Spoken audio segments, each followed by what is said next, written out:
បាទសូមជម្រាបសួរពុកម៉ែបងប្អូនដែលរស់នៅឯនាយសមុទ្រពេលនេះដែរក្រុមការងារនៃផលិតកម្មតោមាសយើងខ្ញុំក៏បានមកថតនៅខេត្តពោធិ៍សាត់ចាគឺថាឥឡូវនេះក្រុមការងាររបស់ផលិតកម្មតមាសបានចុះមកថតនៅទីតាំងផ្ទាល់របស់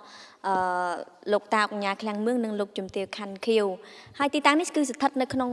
ភូមិកំពែងស្វាយស្រុកបាកានខេត្តពោធិ៍សាត់ចាខ្ញុំច្រឡំចាគឺថាឥឡូវនេះបទចម្រៀងដែលយើងទាំងអស់គ្នាកំពុងតែសម្ដែងនេះគឺមានចំណងជើងថាអនុស្សាវរីយ៍ពោធិ៍សាត់ដែលជាសំនៀងរបស់លោកសួសងវិចារផ្ទាល់តែបាទតាមពិតទៅបទចម្រៀងនេះដើមពិតគេថាបទចម្រៀង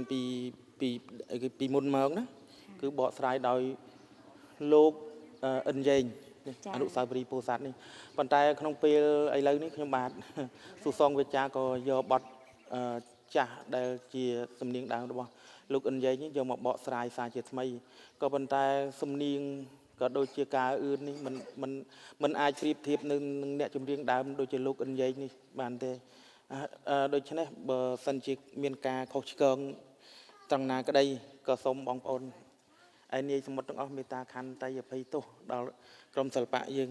ទាំងអស់គ្នាផងបាទដូច្នេះសូមតាមដានទស្សនាដោយមេត្រីភាពបាទសូមជម្រាប